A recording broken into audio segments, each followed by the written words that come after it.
maybe we move on to the second story. Yeah, yeah, it sounds good. Did you have well, it's just natural flow. Did you have anything? I mean, this is a famous. This was in the Disney movie. You know, the Really? Robin Hood dresses up and goes to the archery contest. Like this Oh. is, I think he's dressed up like a stork in the Disney movie, if I remember correctly. But it's definitely one of the core Robin Hood, you know, episodes. I didn't know that. I haven't seen the Disney movie as far as I can remember. Is that the one where he's a fox? Yeah, Okay. yeah, As befitting. Yeah. right, yeah, yeah. It's good. It holds up. I think it holds up. It's got some great songs. Granted, I watched it when I was a kid, so I have all the nostalgia, built in there. But I still like it. I gotta check that out. Yeah, I like that. I feel you mentioned that this is a ruse, and in a way that would be a legitimate tactic by a ruler to catch a villain, and I completely agree. But then yeah, we and you said it kind of, since he's painted as the villain, you could sort of have the shadow of that hanging over this. Um, yeah. I mean, we could look at it as still, yeah, the sheriff is, as you mentioned at the end of the story, he sort of can maybe subconsciously suspect Robin Hood. He kind of questions the winner of the shooting match, who has the patch over his eyes in Robin Hood disguise, and is sort of questioning him and sort of doesn't like his response to his inquiry and tells him, be off with you, essentially. And then later, yeah, he's sort of wondering to himself, like, who was that guy? Something. Yeah, yeah. It shows a little bit of, I think, like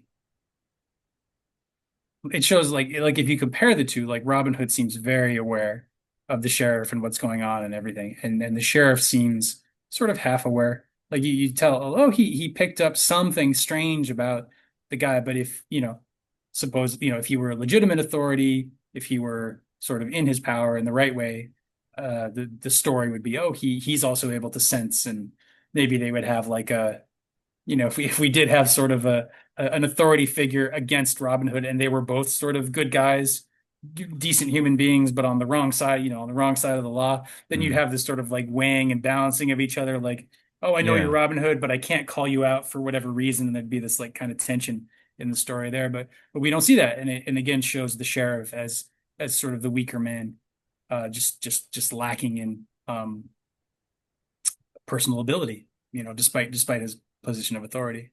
Yeah, that's a really good point. Yeah, I'm thinking of seeing and being seen. It seems like the sheriff in this scene and in this story and others is all about the look that he thinks he's giving off to everyone else. When his armorers spend days like making and perfecting the armor of his men before he goes out to London town to meet with King Henry. Henry, yeah. Uh, and in this story, as you mentioned, it gives a summary of how he and his was it maiden or lass or his wife? I forgot how Yeah, they I refer forget. to it.